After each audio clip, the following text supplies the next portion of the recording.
Hi, I'm Kayla, and this is Layer by Layer Chihiro edition. So we're gonna go behind the scenes and see how I built this video file. Yeah, I guess let's get into it.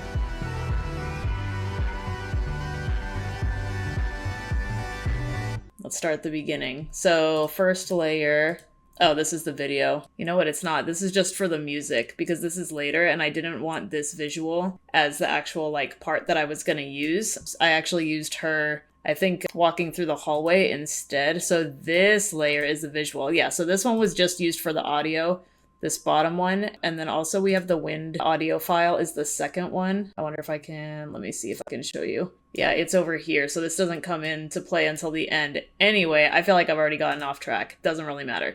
The third layer, yeah, is the one that I wanted where it starts with her underwater and it's her just walking through the hallway. And that's the video that is behind everything, every other graphic that happens. This is what's behind it. So let's see. Oh yeah, the video collage. So that's the fourth layer. This doesn't come into play until later either. For this one, so when I built this, I didn't know what part I wanted to use for the visuals because there were quite a few sections that I really liked, but I couldn't get them to work or fit. So what I did was I pulled all of my favorite parts and I put them into a comp, I guess you could say. And so if I open that, you can see here, if you look down at the layers, it's broken up into, let's see, it looks like 9 different layers. So 9 different clips that I liked in the music video. And then I used this with a time ramp to speed it up at the end in the chaotic part where you're going through the neon tunnel and all of that, but we'll get into that later. So that's the video collage layer. That's gonna be, I guess, the fourth layer you could call it, even though we're going backwards. So that's that layer. After that, this is a shape overlay. I'm trying to remember what this one is for. Oh, it's the blue overlay. Okay, so this one is going to, yeah, so it has this blue overlay on it now. That kind of fades in and out depending on the section that happens there. And then this is these next two, so it'll be these two, are the neon rectangles. In this one, I just wanted to play with just the neon idea, and it felt like there should be a portal incorporated in this video, and so that's why I built it. I know it's simple, it's just a rectangle, but I also wanted to play with looping, which I believe I did in here. Maybe I didn't. I don't remember how I looped this. Hang on, let me look in the actual file. Maybe I did loop it. How did I do this? It's been a minute. I kind of don't remember what I did. Okay, let's see. No, it doesn't look like I looped it. I don't know how I did it. I guess I just repeated the shapes over and over again. Which honestly, fine. It worked, whatever. I should have looped it. I didn't do that. And then I have a second neon animation, and this is the one that rotates, and this one has a time ramp on it, and that's why the neon portal gets faster as time is going on, or in this section, because I wanted this ending part to be really chaotic. I don't know, this whole song just feels like underwater, and the end feels like drowning. So it's I just wanted a lot of chaos at the end. So then after that, let's see what this layer was. This one is it's a text mask. I used it as a mask. So the first words, yeah, in this video is wringing my hands in my lap, which, let me see if it'll load for me. Hello. Okay, I see what I did. So I had wringing my hands in my lap. I turned this layer on, but I forgot this is supposed to be a hidden layer because it's actually acting as a mask. So the text becomes a mask layer, and now through it, I don't know what you call it. It's like a video of ink going through water. That's what this layer is. Yeah, so this, let me see if I can open it and show you. I wish it wouldn't open it like that, but it's okay. I might have to cut this, but it's basically ink falling through water, and so that's how it's filling this in. Because I think I did a key color on it to mask the black background that I didn't want to show. Oh yeah, I did Luma key. Okay, so we did Luma key, knocked out the black background, and then I put a blue overlay on it because this texture was pink before. Didn't want that, so we made it blue, and that's how this text is slowly coming into frame because it's filling in with the ink, and that's how that one worked. Okay, so let's move on, because otherwise, yeah, so you can see on this part, if I turn on the text layer, it just fills in the whole thing and it covers it because I think this is the color that I put on the text. So we removed that. And then also, let me see. Oh yeah, see, here we go. So it was pink. I put this shape layer on it, and then I changed the mode to hue because this is it normal. Yeah, so this is the color on top of it, and then I did hue, and it just covered the pink that I didn't want for that scene. So on the next scene, we have, let me see what we have here. Oh yeah, tell me it's all been a trap, which I think this is a snake. Oh no, it's the jellyfish. Oh yeah, because I wanted to play with like different underwater like visuals and things.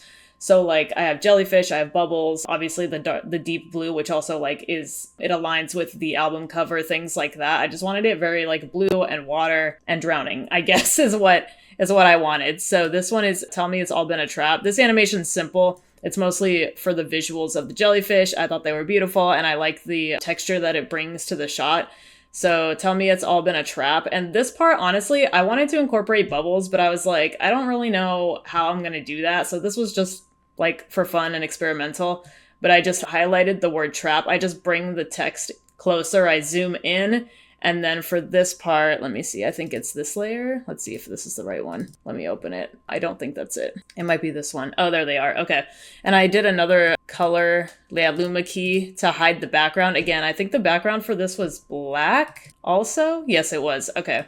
So this was another black background. And so I hid the black background and I used it as like a transition. So see, it's the word trap is actually masked out. Yeah, it's not showing it for some reason. Maybe if I turn this on. No, it's giving me attitude. I can't figure out why it's not working. But yeah, so trap is actually in a mask that we can't see. Don't know why, but it goes, I think it's just a rectangle that goes up to make trap disappear right there. You can kind of see it. It's with this like burst of bubbles right here. I use it as like a rectangle and then it goes all the way up. So the word disappears as the bubbles go up like that. And then the next part, okay, this is the part with the snake. And honestly, the only purpose of the snake, again, is for texture. Like I thought the texture looked cool. And it's kind of like a nod to the dragon in Spirited Away, because Chihiro, the whole song is kind of inspired by that movie, this song that she wrote. And so I was like, oh, it'd be cool if like I could incorporate the dragon in some way, Haku. But so I just chose a snake. I just found like a free stock video of a snake and just zoomed in really close to it to just get the scales and like the slow gradual movement of the snake like slithering in the frame. So that's where that came from. I think it's just like an anaconda, but it's supposed to like represent the dragon, essentially, is what my thought process was on that. And then after that, let's see, Tell Me It's All Been a Trap. Oh yeah, you don't know if you'll make it back. That's the next part. Oh yeah, you don't. So on this one, I was playing with text offsetting. I wonder if I can show you the animation with it. Okay. Yeah, I had it positioned to 0 and 200. So that way the text starts like below where I want it to land. So yeah, so the text starts like lower and then it fades up into the position that I wanted it to be in. You can kind of see it here. For that part, I was literally just playing with text offset. There we go. And then that goes away. I think I did a flicker out for that part into this section, which all the rest of it, and let me move this so you guys can actually see so then this part is just each word, no, don't say that. And then that is repeated, I think 4 times. No, is it 5? Oh yeah, it is. It's 5. Okay. So then, no, don't say that. And then it echoes like 4 more times after the initial one. And then this is when the rectangles start rotating and getting closer to us, even more so. Because they were always kind of moving towards the frame, but it just feels more just like, I don't know, suffocating, I guess you could call it. And I really like this part because like, to me, I like that the word is echoing. And this visually feels like the word is echoing to me if it'll play. I hope I have the music off. Yeah, I do. Okay, yeah, so that's how it goes. Yeah.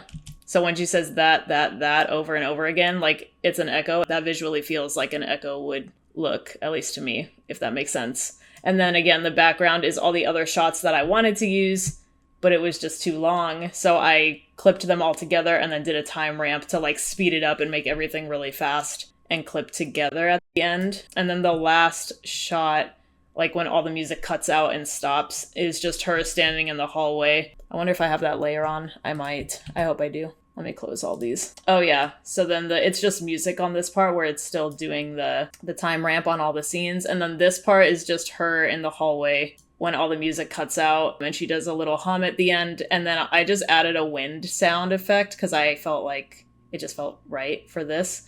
And then at the very end, it's my outro again, just saying that I did the motion graphics. But yeah, this one was pretty simple, much simpler than the Abracadabra one. But I thought it was cool. It was fun to make. And I picked this song instead. I don't know. I felt like Birds of a Feather was so obvious. Like That's the biggest song. So I just wanted to do something a little bit different. And I also really like Chihiro. I like most of the album. It's really good. But yeah, so that's where I went with this one. Much shorter, much simpler, but I think it's cool. And I was proud of the outcome, even though it was just, I don't know, less words, less words, less textures. It was just simpler, but I still like it. I like the chaos of that ending shot right there, and then just to this simplistic shot, and then just the outro. So that was Layer by Layer, Chihiro Edition. I'm Kayla. We'll get into the next one. I think the next one is Kill Bill. Ooh, that's a good one. I really, really liked that one. That's gonna be it, and I hope you enjoyed it, and I will see you guys on the next one. Okay, bye.